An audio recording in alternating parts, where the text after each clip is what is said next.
das sentenças, né? Total de processos julgados em segunda instância até maio de 2019, 80%. Decisões que foram mantidas de condenações ou absolvições sem qualquer alteração, 70%. Aqui é referência às condenações ou absolvições individuais, não o número de sentenças, que representa um percentual de 39%. Condenação mantida com penas aumentadas. Foi muito comum o Tribunal Regional Federal, falam que eu sou rigoroso, o tribunal é mais rigoroso do que eu normalmente, mas é inegável o fato que a Operação Lava Jato mudou o padrão de impunidade da grande corrupção no Brasil.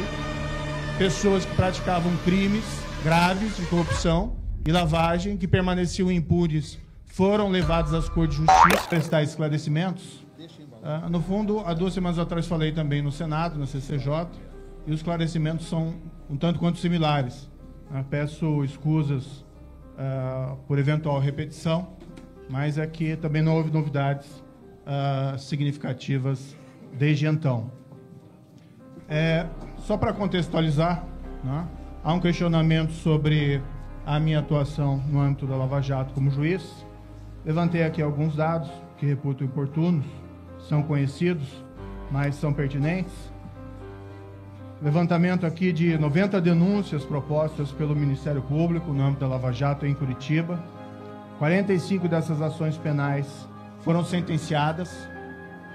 Dessas sentenças, a informação que foi colacionada e trazida para mim é que o Ministério Público teria recorrido de 44, de 45 ações penais, seja pedindo algo diferente, uma condenação em troca para reformar uma absolvição, ou vice-versa, ou para aumentar a pena. Isso é muito comum. Foram 291 acusados, com 211 condenações, 63 absolvições. O percentual de absolvição é cerca de 21%. Essa é uma percentagem que, se nós formos verificar em processos criminais, em várias criminais, é muito comum, porque normalmente essas acusações, essas denúncias, elas já são propostas com justa causa. Também aqui a informação, muitos valores, além das condenações de pessoas envolvidas em corrupção e lavagem de dinheiro, mas, além dessas condenações e prisões que são relevantes, um apontamento aqui que até 7 de julho de 2019, cerca de 2.767 milhões teriam sido devolvidos diretamente aos cofres da Petrobras. Acredito que são números impressivos, é resultado de um trabalho institucional, mas essas percentagens demonstram de antemão que não existe qualquer espécie, como foi aventado por alguns veículos de comunicação, de conluio.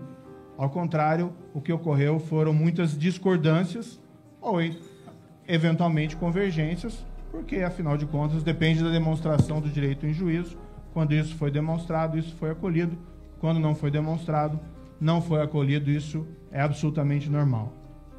Relativamente à invasão desses aparelhos celulares, há mais ou menos 1 mês, 2 meses, aí foge-me um pouco as datas, fui informado de que hackers teriam invadido aparelhos celulares de procuradores da República, da Força Tarefa, em Curitiba, e de outros também.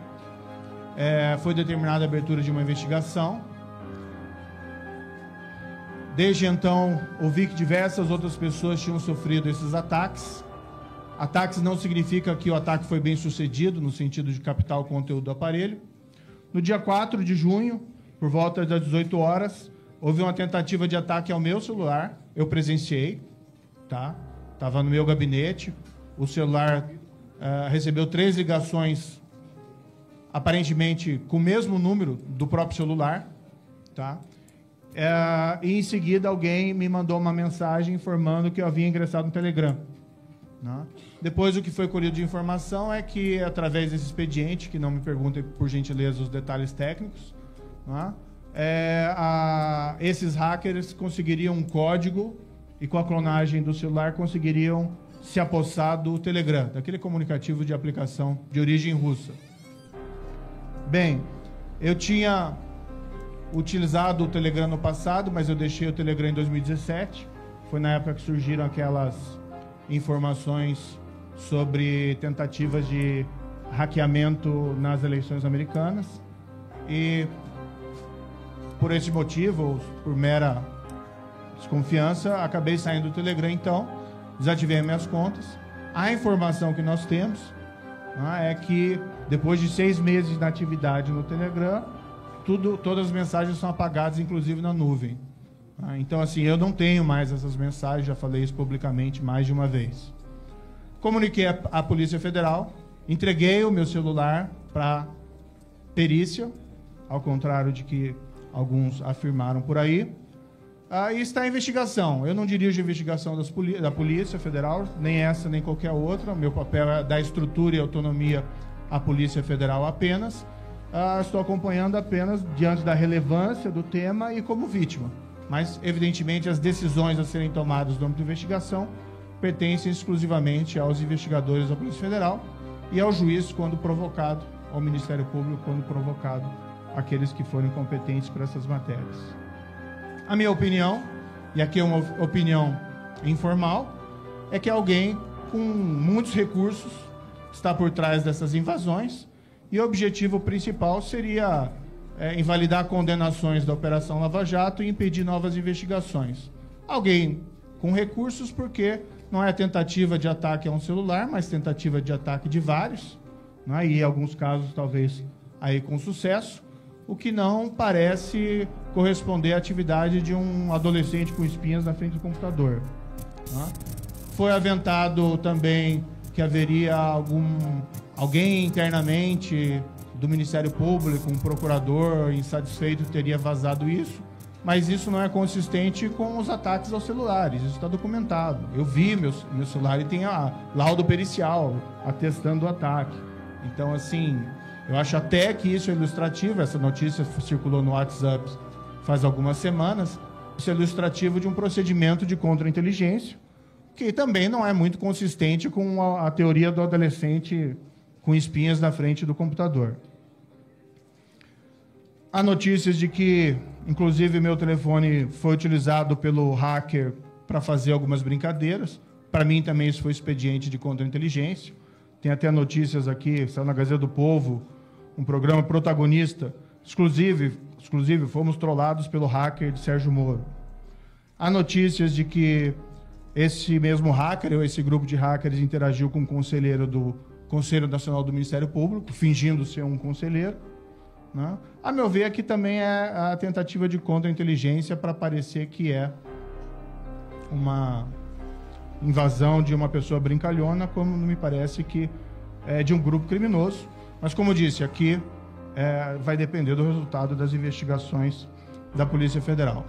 No dia 9 de junho, houve a publicação de supostas mensagens que eu teria trocado com o procurador Deltan Dallagnol, né? Não foi consultado antes sobre o conteúdo dessa matéria. O site que as divulgou afirmou que não fez porque temia alguma espécie de busca e apreensão. No entanto, esse mesmo site, no dia 13 de junho, divulgou outras mensagens sem qualquer espécie de consulta prévia. Então, expediente em jornalismo um tanto quanto reprovável. Fiquei com a impressão que o site queria que fosse ordenada uma busca e apreensão, talvez por parentar uma espécie de vítima, um mártir da imprensa ou coisa parecida. Eu afirmei desde o início que são supostas mensagens, tá? Eu não reconheço a autenticidade dessas mensagens.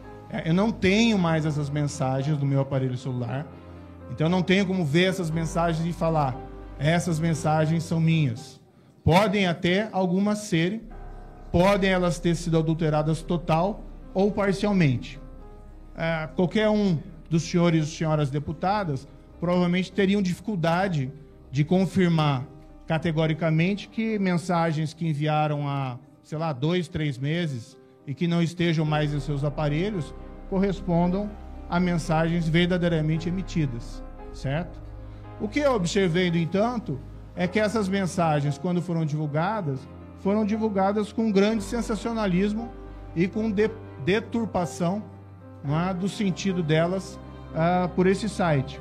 Algumas dessas alguns outros veículos de comunicação embarcaram nesse sensacionalismo. Me parece que as coisas estão paulatinamente sendo colocadas no devido lugar.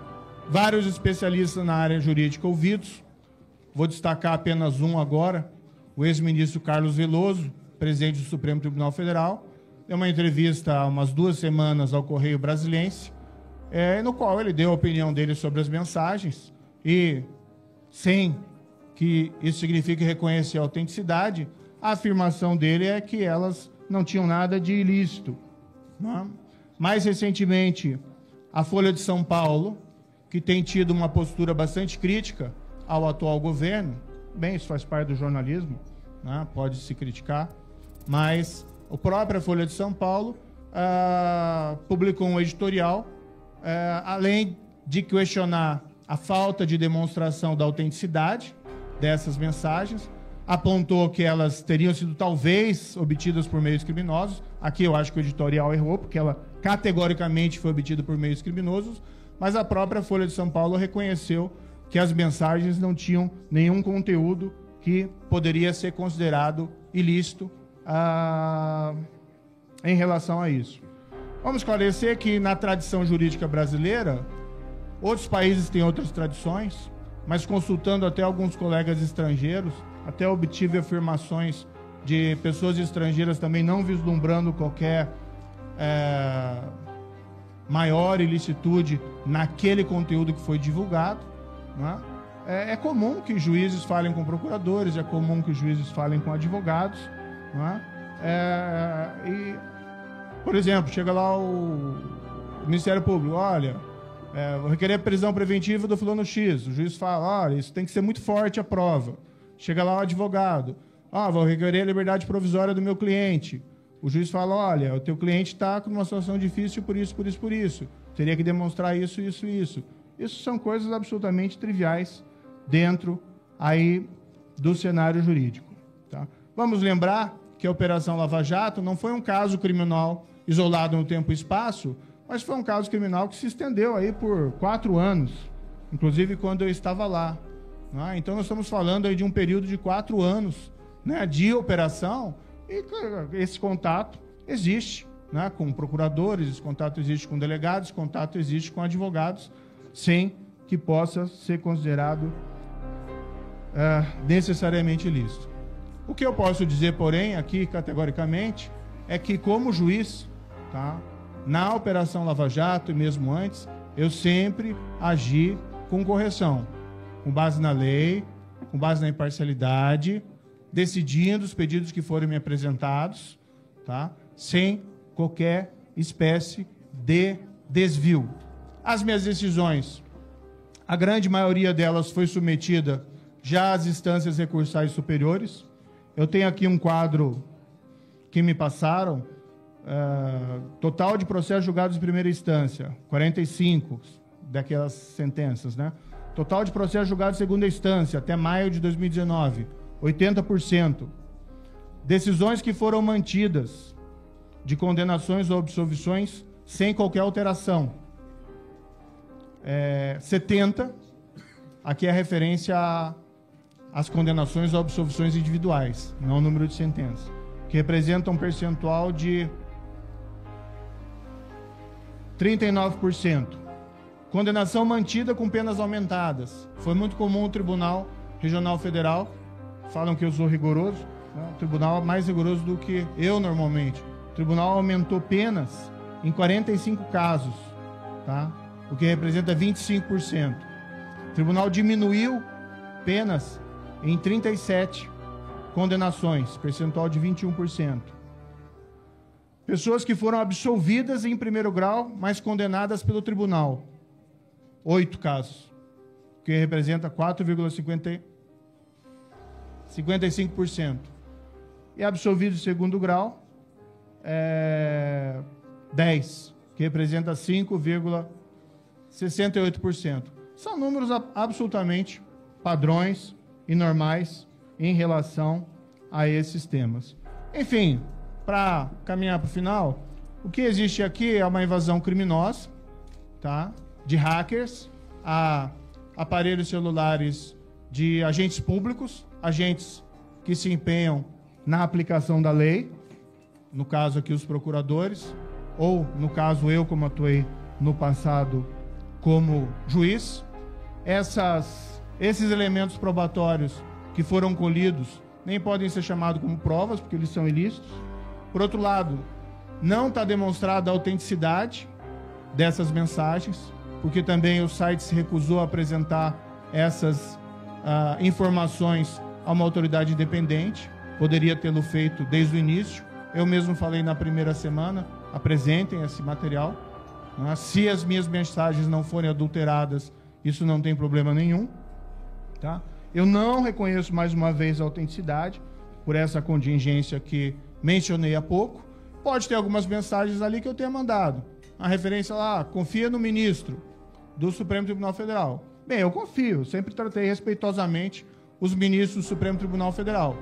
Aliás, se tivesse alguma mensagem ofensiva, provavelmente já teria, inclusive, saído. Mas eu sempre tratei eles com absoluto respeito. Agora, não posso confirmar a autenticidade porque pode ter ali material que tenha sido adulterado total ou parcialmente. O que eu posso dizer, no entanto, é que, mais uma vez, sempre agir com base na lei, sempre agir com base nas regras éticas da magistratura. Nunca me desviei. Foi um trabalho difícil. Né?